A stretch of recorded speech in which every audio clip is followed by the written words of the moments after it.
Welcome back. Now in exercise 216, we're looking at this exercise a little different in what they're asking us to do.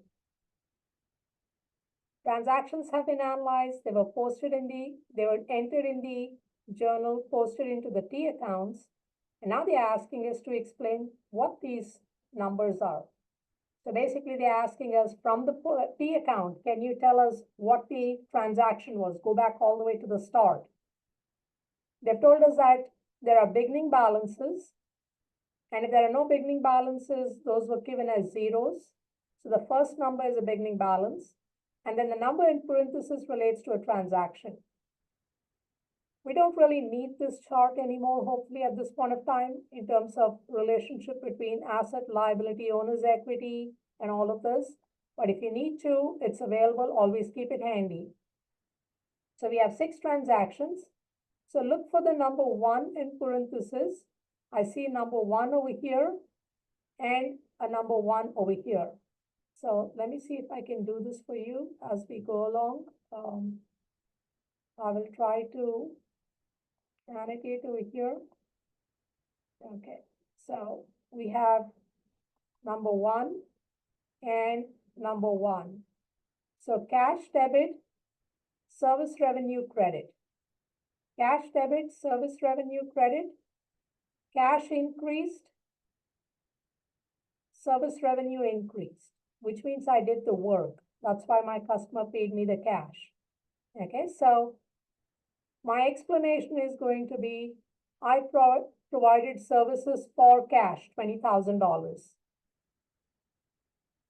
The next, where you see number 2 in parentheses, is accounts receivable and service revenue.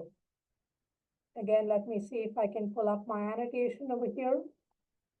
I have accounts receivable and service revenue, $5,000 each. Again, I have done the work. That's why service revenue is credited. But this time I did not get cash. I did the work on account, which means the customer will pay me later on. So my explanation for what this transaction was is provide services on account for $5,000 for number 3. Let's carry on and look at number 4.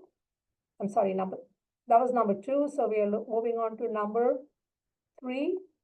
Number 3, we have accounts receivable is credit, cash is debit. Cash debit, accounts receivable credit. Cash debit means I received the cash. Who did I get the cash from? Accounts receivable means a customer who owed me money is paying me that money on account. They owed me the money. I'm not doing any new work. I'm collecting on a previous transaction. So my journal entry is going to be, not my journal entry, my explanation for this is collected cash on account. So collected cash from a customer on account. Moving on to number 4, we have accounts payable. I see the credit for 6,000 and supplies debit for 6,000. I have supplies debit and accounts payable credit. Supplies is an asset, it increased. Accounts payable is a liability that increased, which means I purchased supplies on account. I didn't pay the cash as yet. I will pay in the future. So this one is going to be purchase supplies on account for $6,000. So that's transaction number 4. That's the explanation. For number 5, let's see where number 5 is. I see cash credit over here.